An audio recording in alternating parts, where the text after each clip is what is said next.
Okay, so 10 ways creators and artists can prioritize their mental health and well being. This topic is really important because not many people know what we struggle with as artists, as creators, as writers. And I want to talk about that in this video. So bear with me.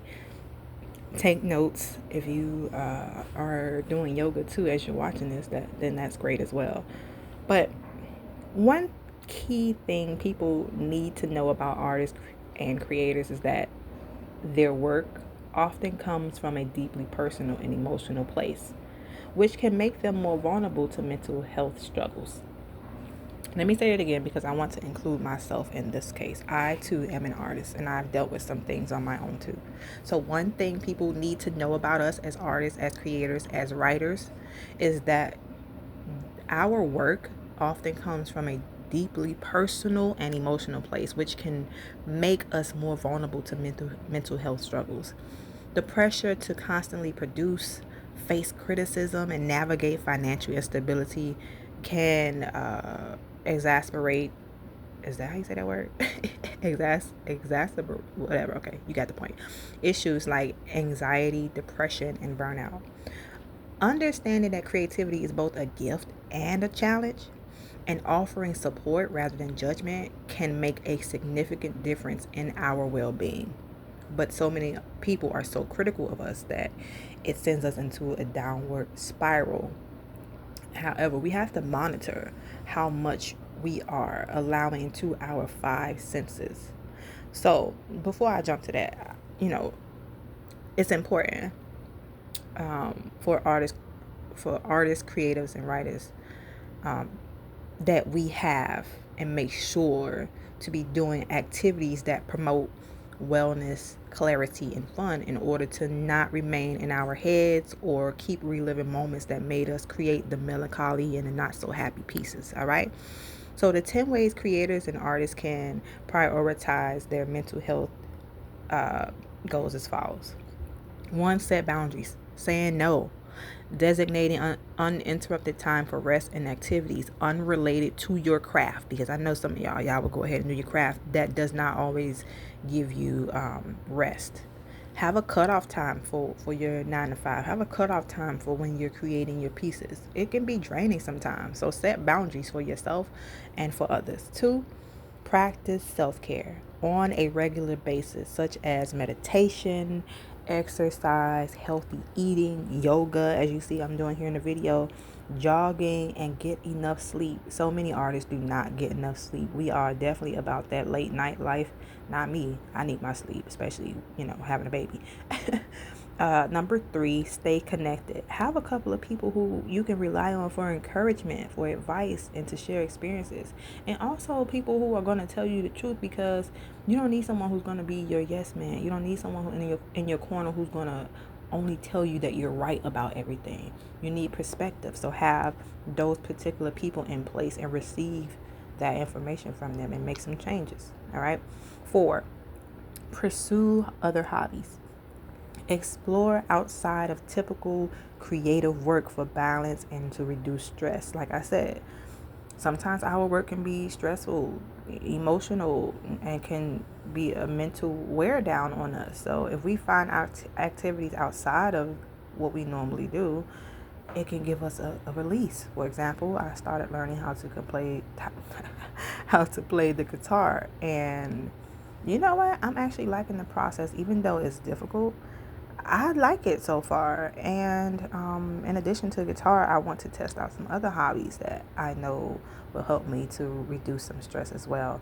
Number five, manage perfectionism. Accept that not every piece will be flawless. Okay? Some of us put so much pressure on, is it perfect enough? Will the people like it? Blah, blah, blah, blah, blah, blah. Listen, growth comes from experimenting and learning. It doesn't have to be perfect, okay? Perfectionist. All right. Number six, go ahead and seek therapy and counseling. Gone are the days we look down upon therapy.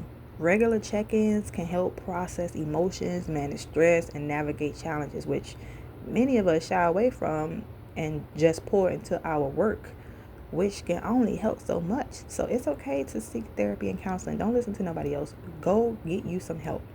Number 7, practice mindfulness. Things like journaling and yoga can help artists stay grounded and manage overwhelming emotions. You can't do everything by yourself. I mean, maybe you can do a few things, but attempting to do everything by yourself can be lonely, and that's why many artists feel like they're alone and feel like they got to do everything on their own. You don't have to. You know, just use other methods of coping with healthy methods to cope with life, and practice mindfulness. 8, celebrate small wins. Listen, I know it can be difficult sometimes. I am someone who it used to be really difficult to celebrate my small wins, and I would have small wins back to back, and it still would not faze me. But we have to acknowledge and celebrate progress and accomplishments, no matter how small they seem. And don't compare yourself to people who are on social media. There are going to be some people knocking it out the ballpark, one thing after another they're going to have going on. All you have to do is focus on that one thing that you are passionate about and that you want to produce, and do that. It doesn't have to be what everybody else is doing. Celebrate your small wins. If you had the audacity to sit down and start, hey, you already ahead of the game. Celebrate that. Clap it up for yourself. All right. 9, take breaks. Listen, creatives have a problem with this. We become so enthralled and so just saturated in our creativity and our pieces that we forget to step away. You have to regularly step away from work to recharge and gain fresh perspective. It helps with the creativity process. It helps with fine tuning whatever it is that you're writing, painting, taking pictures of, uh, creating by hand, jewelry, whatever you do, music wise, it doesn't matter. Whatever type of craft you do, when you take breaks, you come back with a fresh mind and you're ready to tackle it. And the number 10 thing that I would say to do is engage in nature, right? Spending time outdoors, touching grass. I mean, really touching grass, taking your shoes off and just putting your feet in the grass and watching squirrels play and watching kids play on the playground. Don't be a creep, but you know what I'm saying. Watching squirrels and just watching the bugs gather, and I mean, if you're like me, you want to swat the bugs away, but it's really relaxing to just sit and watch how nature interacts with one another. It's so stress reducing, and it helps to boost creativity. When I go on nature walks, I come back so refreshed. I can't even explain it to you. It's something about connecting to our roots, which is nature, that brings me back to my focal point, which brings me back to the peace. And even if I don't come back to my peace that day, when I do, it's going to be so worth it, because my brain has already downloaded what it needed to download from the universe, from God, from nature, from it already did its job. So when I finally sit down to do it, it'll be so much better. So you just have to engage in nature. Get out, get from outside of those four walls in your house, at your job.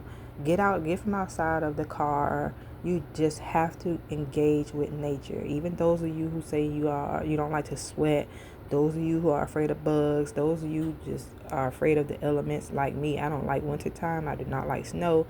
However, I've done photo shoots in the snow just to get out of my comfort zone. You see what I'm saying? So you have to just get outside of the mindset of, oh, I'm just going to do what I'm used to doing. No, engage in nature, okay? And you'll thank yourself later. So overall, prioritizing mental health ensures sustainability and allows creators to continue doing what we love without compromising our well-being. You have to find different ways to take care of you, because let's be honest, if you don't take care of you, who will? And if we are creators, we are messengers. We cannot deliver the message if we are not doing well. We won't have the energy. We won't have the willpower. We just won't have it. So if you are not doing well mentally, emotionally, spiritually, financially, whatever, elite, then you won't be able to deliver your message the way that you want to your audience who needs us. Okay? So take care of you first. And of course, stay focused, artists. Peace.